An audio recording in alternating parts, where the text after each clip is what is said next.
I'm Michael Paluska. When Hurricane Ian came barreling through Fort Myers, there were more than a dozen people here inside the sanctuary of Southwest Baptist Church. Those people watched as the steeple was blown off the top of the roof and the water started to rise. We talked to them about what it means to be a climate refugee, a term that is now defining their lives.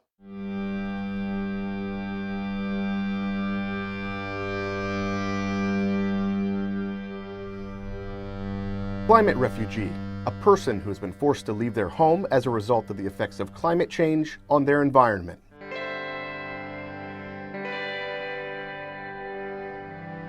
From what we can tell as of now, between 80 to 90 members, which could be one or two people. They're gone. They're gone, wherever they were before the storm hit. They weren't just members of the church, they were family. You know, they were loved. And losing them is just a devastating thing.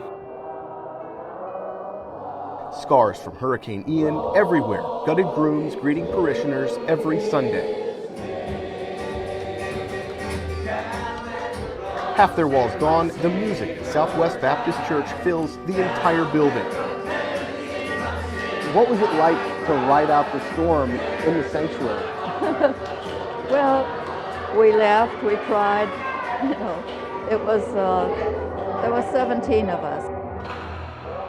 Edelgard Frazee rode out the storm in the sanctuary. She doesn't own a phone, so with her old school point-and-click camera, she documented it all. I love to take pictures, so I was out front because the trees were really bending, and I figured I'd take a picture. I think by that time we had about 3 feet of water. This man came floating down the driveway, I mean, just fighting the waves. So he finally got to our little sign, and I just kind of reached out and helped him up.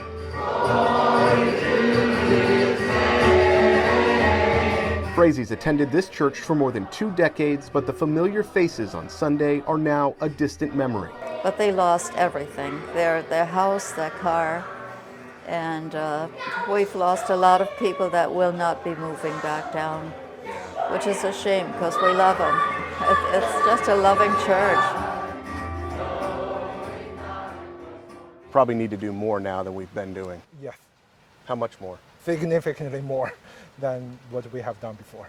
We met with Dr. Feng Hao on campus at USF Sarasota Manatee. He's an associate professor of sociology, studying how our actions on the planet lead to more severe wildfires, floods, drought storms, and in turn, more climate or environmental refugees. More than 1 billion people by, say, 2050, because of climate change event, they just have to leave, abandon their homeland. What do we do with 1 billion people that are fleeing one place and going to another? Well, that's a very, very challenging assignment for any nation, for any government. How do you relocate those many people and provide them with basic living conditions? That would be challenging. They die from loneliness. They die from isolation. It's really, really a killer. Aaron McLeod's already facing those challenges. The president and CEO of Senior Friendship Centers tells me since Ian, they've helped thousands of senior citizens and barely scratched the surface. How many seniors are out there that you wish you could reach that have been impacted by the storm that you just haven't gotten to? Tens of thousands.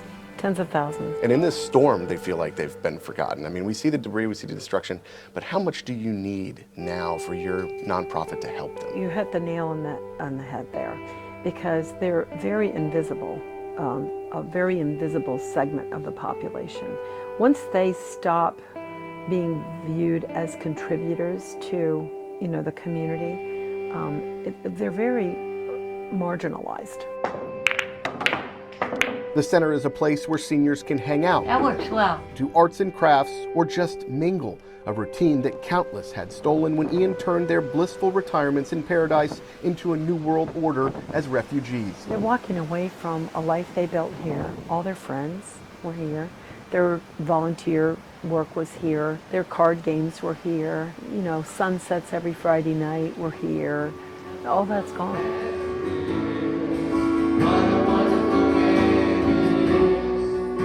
You're just kind of in a funk. You don't know what to do, and you don't know where to go get a car, where you're going to go. When Cook finally decided to evacuate, it was too late. I had a battery-operated saw, went up in the attic once the water started coming up on the cars, and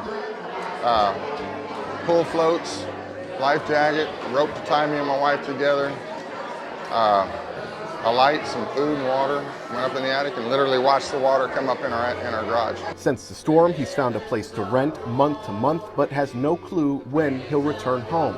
What is it like to be a climate refugee now? Never would have thought I would. I mean, we're 3 miles inland. I was about 2.5, 3 miles inland, and we're literally living out of a half basket of clothes. Their worldly possessions lost, there's one thing Ian couldn't wash away: their faith. The first Sunday after the storm, the people came.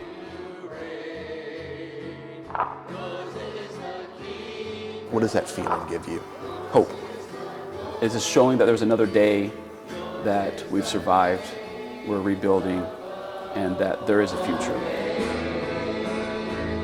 It's funny, all the things that we saved here at the church, and just seeing it destroyed. It's like, we don't need stuff. All we need is people and the love of God to shine. In Fort Myers with photojournalist Reed Moeller, Michael Paluska, ABC Action News.